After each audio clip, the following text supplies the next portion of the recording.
score 40-36. While Judge Barbara Perez has it 39-37. All for the winner by unanimous decision, the crown jewel.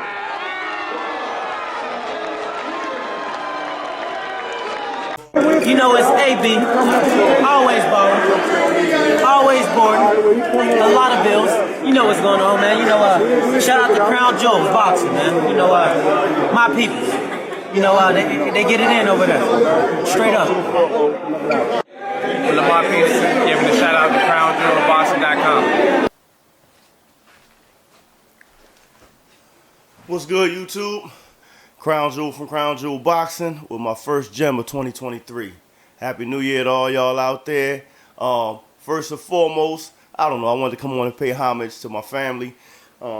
This is that throwback vintage jersey for my cousin, James Hargrave, class of 2005.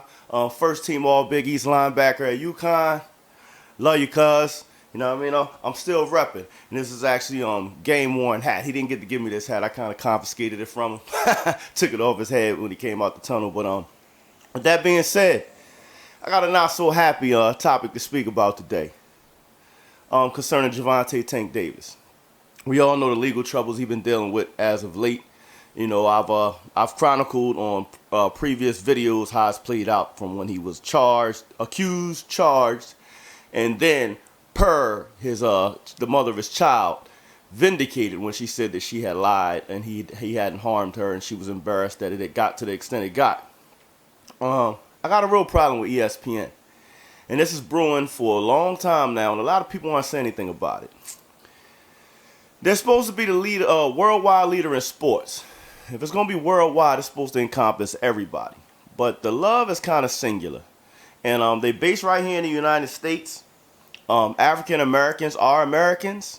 And I don't see that homegrown love for African American athletes from ESPN. And if we can go back a long way.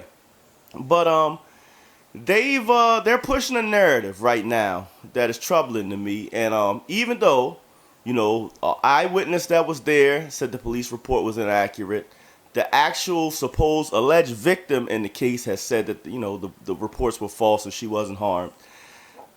They're pushing this narrative, Mike Coppinger and other people over at ESPN, that Gervonta Tank Davis should be punished. I can't help but say that there's a racial undertone here. Why would I say that? Look at first of all, just on the surface, look at their pound for pound list. They don't respect Gervonta Davis. They don't respect Devin Haney, the Charlo brothers, Earl Spence, Terrence Crawford, etc. The African-American fighters just get no love. When if you just look at their resumes on paper, they far exceed some of the guys they do give a whole lot of props to.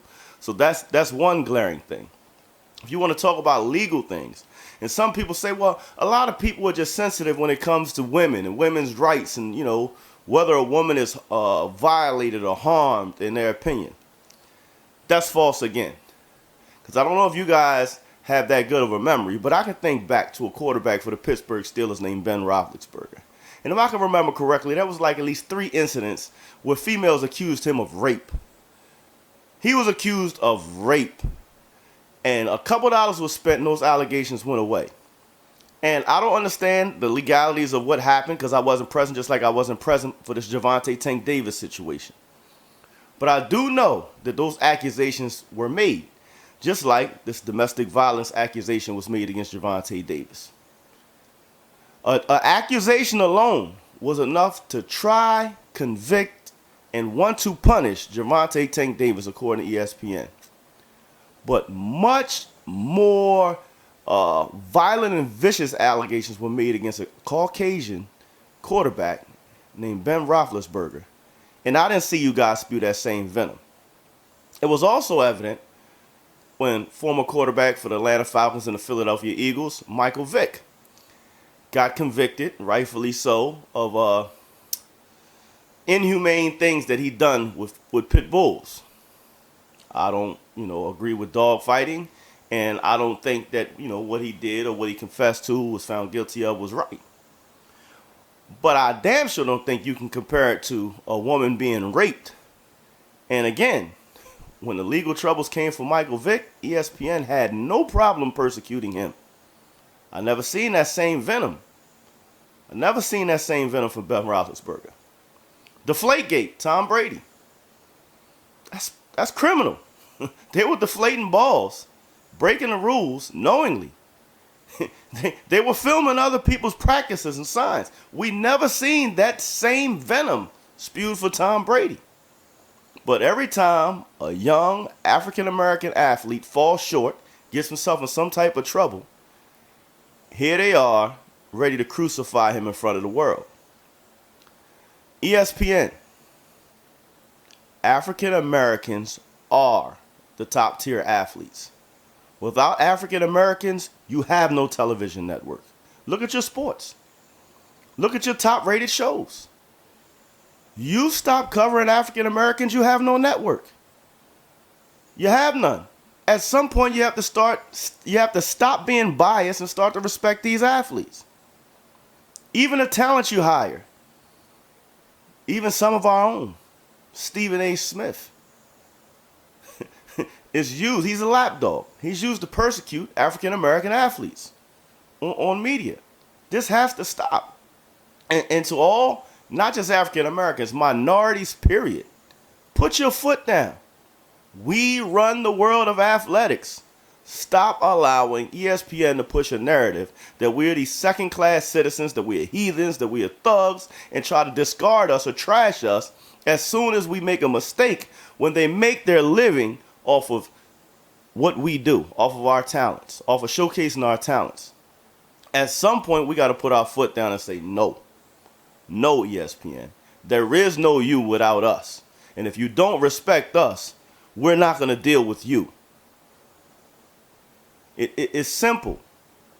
We see, their pound for pound list. You got fighters that aren't even from this country who get preferential treatment from ESPN over African Americans who are right here, homegrown. They're American, keyword American. We get no love here in America. And ESPN, like I said, it's one thing when you were this regional network where you came up off the backs of blue-collar boxers here on the East Coast. I'm happy to see, what you've grown into. I grew up on you. Friday night fights, Tuesday night fights, all the different days you had fights. I followed them all. Dave Bontempo, Al Bernstein. I grew up on ESPN. Like I said, you were just a regional sports network but you built your platform and became worldwide on the backs of fighters who have nothing. And most of those fighters were African American. And now you've reached the pinnacle of sports entertainment television. And you turn around and you shun the very athletes, the descendants of the very athletes that built your network and placed you where you are. We deserve better. And to the athletes out there, if we don't get better, start to boycott ESPN. They're not bigger than the games that they follow. They're not. At some point, African American athletes who make the world of sports go round have to be respected and given their just due. That's all I got for y'all today. Until next time, keep your hands up, your chin down, and your ass off the floor. Peace.